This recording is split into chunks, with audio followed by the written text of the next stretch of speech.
Martin Scorsese volta com tudo dirigindo o filme O Irlandês. Este é um filme que fala sobre amizade, lealdade e, claro, o crime organizado.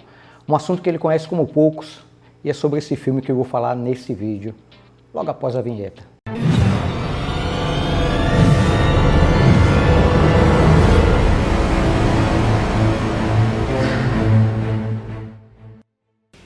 Olá, tudo bem com você? Eu sou Maurício e seja muito bem-vindo ao canal 24 FPS Brasil. Eu gosto muito de filmes de gangster e máfia, pois são filmes cheios de paixão e uma carga dramática e emocional muito grande. Posso citar como bons filmes desse gênero a trilogia O Poderoso Chefão, Era Uma Vez na América, Os Bons Companheiros, Cassino, Os Intocáveis. Além de ter um diretor muito experiente, O Irlandês conta com os melhores atores de todos os tempos. Eu estou falando de Robert De Niro, Joey Pesci e Al Pacino. Scorsese e De Niro moravam, quando crianças, em bairros muito próximos. Suas histórias estão ligadas e posso afirmar que Robert De Niro é a musa inspiradora de Martin Scorsese, pois eles já trabalharam juntos em 8 longas. Scorsese é um diretor extremamente detalhista. Ele é tão detalhista que durante as gravações de Toro Indomável, ele parou a cena em que estava acontecendo uma das lutas do Robert De Niro, que foi dirigido por ele nesse filme, e ele percebeu que havia algo errado. Ele chamou o assistente dele, assistente de direção, e disse o seguinte: olha, aquele figurante que está sentado ali na frente, na plateia, logo na primeira fila, ele está com um relógio que não existe na época em que o filme se passa. Peça para ele tirar, por favor. A verdade é que poder estar vivo para assistir a um filme com esses 4 ícones do cinema mundial é um privilégio e acredito que não teremos outra oportunidade de vê-los juntos. Isso porque eles já são setentões e não devem querer encarar tão cedo outro projeto juntos. Antes de continuar, vou logo avisando que talvez você se depare com pequenos spoilers do filme aqui nesse vídeo, mas nada que vai atrapalhar ou fazer você desistir de assisti-los. O filme O Irlandês foi anunciado lá em 2014, mas só este ano pôde ser exibido. O filme tem por volta de 3 horas e meia, sendo o filme mais longo feito por Scorsese. Apesar de ser um filme longo, não é nem um pouco cansativo. Mas se você não tem paciência para assistir filmes de longa duração, assista lá estilo minissérie, um pedaço por vez. Seja 1 hora por dia, mas assista. Quanto ao tempo de duração, Scorsese disse o seguinte: o público atual e os locais de exibição aceitam filmes assim. É uma mudança. Estamos vivendo a maior revolução desde o advento do som em 1927. Eu arrisquei. Não queria fazê-lo para algo específico, para um formato em particular. Só queria fazê-lo. É um compromisso com o filme. Quem quiser assistir, passará um bom tempo com as pessoas daquele mundo. A verdade é que nem todo mundo teria coragem de investir a bagatela de 175 milhões de dólares na produção do filme. E quem foi o pagão? Uma senhora chamada Netflix. O filme foi baseado no livro I Heard You Paint Houses, de Charles Brant. O título quer dizer mais ou menos algo: eu ouvi dizer que você pinta casas. Joey Pesci tinha recebido um exemplar do livro muitos anos atrás. E o fã que o presenteou disse a ele na época que o livro um dia viraria filme. Joey Pesci na época disse para ele: beleza. Virou a cara, foi embora e não deu tanta importância. O termo pintar casas era usado por pessoas ligadas à máfia, que desejavam contratar um assassino de aluguel e queriam despistar a polícia local e o FBI. Isso porque ao matar suas vítimas, esses assassinos acabavam, olha só que meigo, pintando as paredes das casas com o próprio sangue dessas vítimas. E por isso o termo "eu ouvi dizer que você pinta casas" se encaixa muito bem ao trabalho contratado. A verdade é que agora eu vou pensar 2 vezes antes de contratar alguém para pintar minha casa. O filme é sobre um mundo real, com personagens reais, e a história era bem conhecida por Scorsese, De Niro, Pesci e Pacino, pois eles acompanharam as notícias de perto quando elas aconteceram nos Estados Unidos na ocasião. Eles sabiam muito bem que o crime organizado estavam por trás daqueles eventos. Por isso eu acredito que a escolha dos 3 atores do filme foi uma sacada de mestre. Quem melhor para interpretar pessoas que de fato existiram do que atores que conheciam bem essa história e toda aquela atmosfera? Isso porque eles nasceram em bairros onde o crime organizado e a violência andavam de mãos dadas. A história do filme irlandês gira em torno de 3 personagens: Frank Sheeran, Russell Bufalino e Jimmy Hoffa. O filme começa com Frank, o irlandês, que é o apelido dele, Sheeran, interpretado por Robert De Niro, que é um veterano da Segunda Guerra Mundial, já velho e cansado, narrando alguns acontecimentos, como se ele estivesse confessando seus pecados e como ele chegou até aquele momento da sua vida. Esse tipo de narrativa lembra muito filmes como Cidade de Deus e Tropa de Elite, onde a gente vê os personagens principais narrando, contando toda a história, né? E enquanto todos os eventos acontecem. No filme, Frank trabalha para Russell Bufalino, interpretado por Joey Pesci, que é um dos grandes chefões da máfia e acaba se tornando seu mentor e amigo pessoal. Durante o filme eu aprendi muitas coisas, porém a que mais me chamou a atenção, depois das variadas formas de se matar uma pessoa, foi de como desaparecer com as armas utilizadas em um crime. Acho até que Scorsese deveria fornecer a cada pessoa que assistiu o filme um certificado emitido pelo MEC com a titulação de Mestre em Desaparecimento de todo tipo de armas. O filme também aborda o desaparecimento do líder sindical Jimmy Hoffa, interpretado por Al Pacino. O desaparecimento de Hoffa é considerado um dos crimes mais emblemáticos dos Estados Unidos, pois até hoje o FBI não conseguiu desvendar o que de fato aconteceu com ele. Porém, no filme, Scorsese dá a sua versão desse crime. Além disso, Scorsese traz no filme uma outra teoria muito interessante. Mas antes de falar sobre essa teoria, eu quero saber, você está gostando do vídeo até agora? Se a resposta for sim, então se inscreve. Não está gostando? Então se inscreve assim mesmo, pois assim você poderá me cornetar ou comentar o que você não gostou aqui embaixo. Ah, já é inscrito? Então ativa o sininho para receber a notificação sempre que eu postar um vídeo novo. Fazendo isso você ajuda e muito o canal.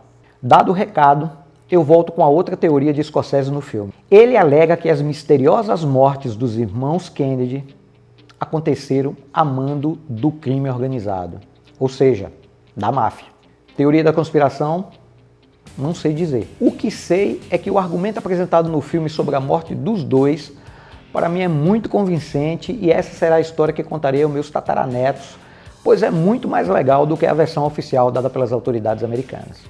Outro ponto alto do filme, e que provavelmente foi o responsável por torrar boa parte dos 175 milhões de dólares do orçamento, foi a utilização de efeitos visuais de ponta. Quando o filme estava na metade da produção, Scorsese se deparou com um problemão. Existiam cenas de flashback.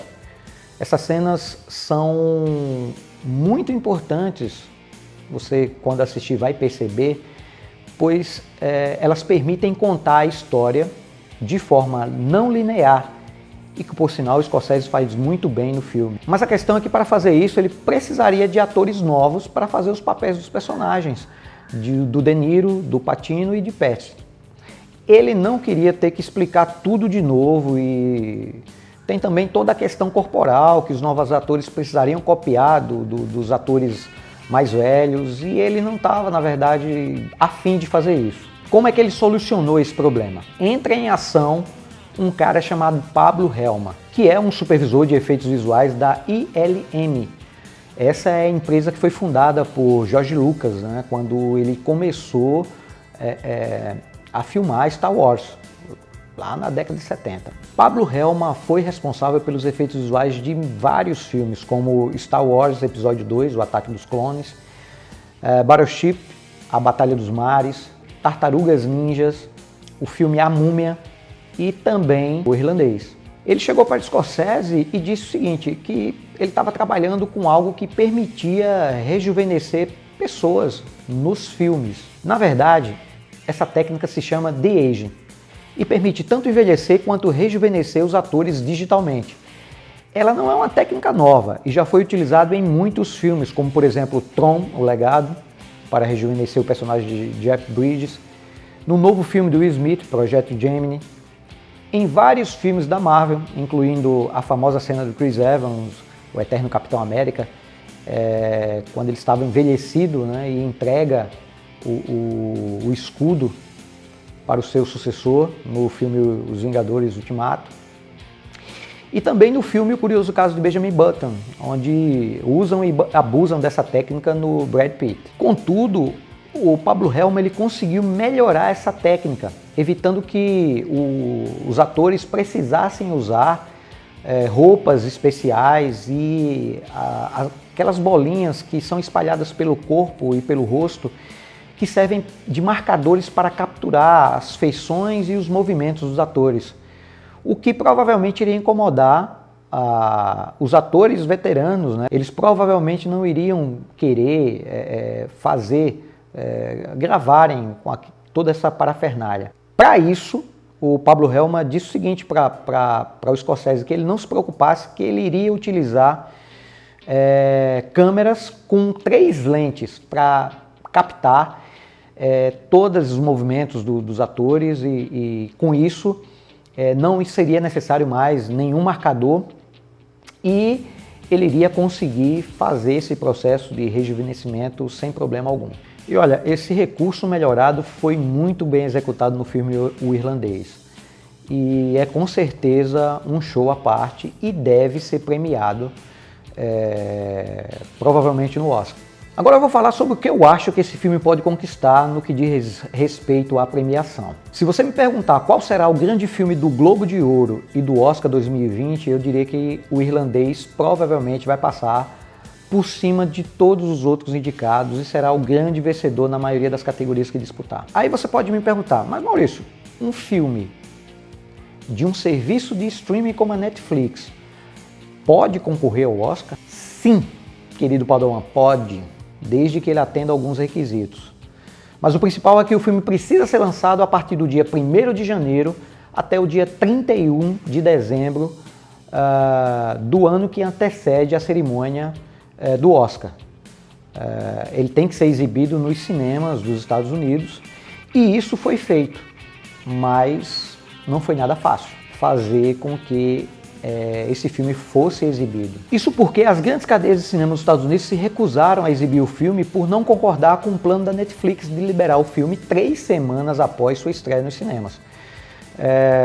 O acordo padrão nesses casos é que um filme deve demorar pelo menos 3 meses para ser exibido em uma plataforma do tipo pay-per-view ou streaming, e não 3 semanas. Contudo, a Netflix conseguiu exibir o filme no Teatro Belasco, em Nova York, onde geralmente são exibidas peças da Broadway, e para isso eles tiveram que fazer uma série de adaptações, né? Eles instalaram equipamentos ultramodernos no teatro e o filme foi exibido no período de 1º de novembro até 1º de dezembro de 2019. Ou seja, a Netflix, né, deu mais uma vez uma rasteira até no vento e conseguiu emplacar um filme que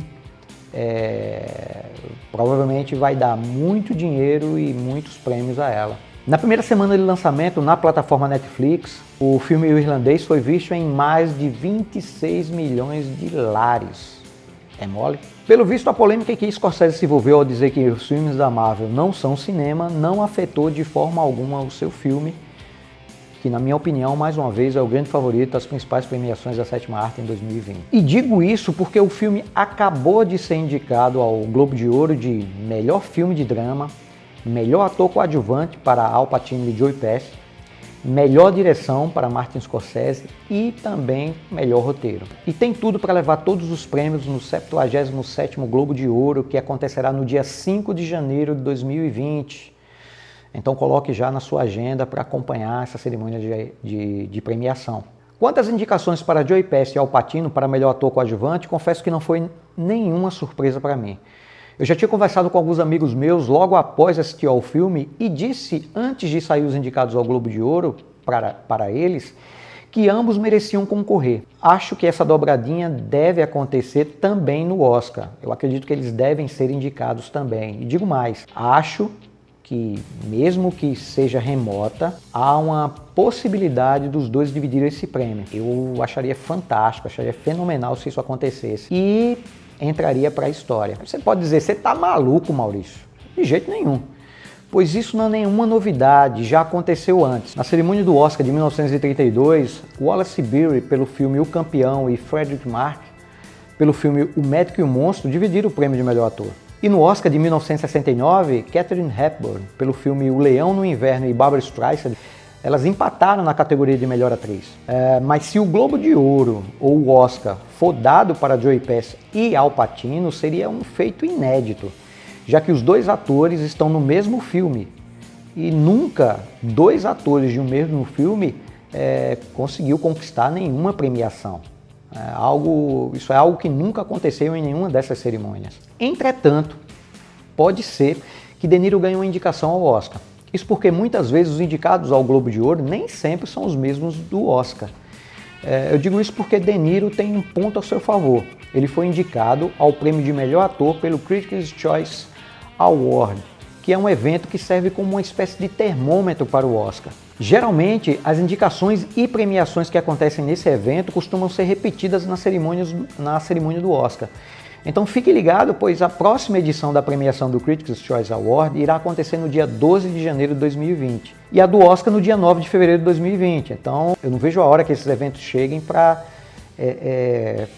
de fato saber o que é que vai acontecer, né? Por falar em Oscar, eu acredito que talvez a Academia de Artes e Ciências Cinematográficas, que é a responsável por indicar e premiar todas as categorias dos filmes com um Oscar, pode tentar em 2020 reparar um erro cometido com Scorsese lá em 1991. Na ocasião, o filme Os Bons Companheiros, dirigido pelo Scorsese, que foi estrelado por De Niro e por Joey Pesci, era considerado o favorito a vencer as principais categorias do Oscar naquele ano. Porém, só venceu apenas em uma, a de melhor ator coadjuvante, que foi para Joey Pesci. Eu achei uma baita injustiça na época, pois vi Dança com Lobos, do Kevin Costner, que é um bom filme, mas não é melhor que Os Bons Companheiros levar praticamente tudo que disputou naquele Oscar. O bacana é que caso essa injustiça seja reparada, não será por pena ou dor na consciência, mas por merecimento, pois o filme tem qualidades suficientes para vencer as principais categorias. E eu acho que você, assim como eu, já deve ter percebido que a academia nos últimos anos, ela está tentando de mansinho se reaproximar do grande público. Então não seria nenhuma surpresa que ela faça um cafuné, tanto nos fãs da Netflix quanto nos do Scorsese, premiando o filme O Irlandês com tudo que ele tem direito, matando assim dois coelhos numa cacetada só. E para fechar, eu posso dizer que O Irlandês é um filme que nos faz refletir. Ele é concentrado em poucos personagens, onde a ação e a grandiosidade estão sincronizadas em um ritmo perfeito ao da época em que os fatos aconteceram. É um daqueles filmes que vai entrar para a história de um jeito ou de outro. E aí, gostou do vídeo? Se gostou, clica no joinha e compartilha com seus amigos. O seu joinha e seu compartilhamento é muito importante para fortalecer o canal. E se você tiver uma crítica ou sugestão, escreve aqui embaixo. Eu vou adorar saber o que você está pensando. Finalizo com a seguinte frase do filme O Irlandês: Deus nos colocou no mundo para rir. Então sorria. Um forte abraço e nos vemos no próximo vídeo.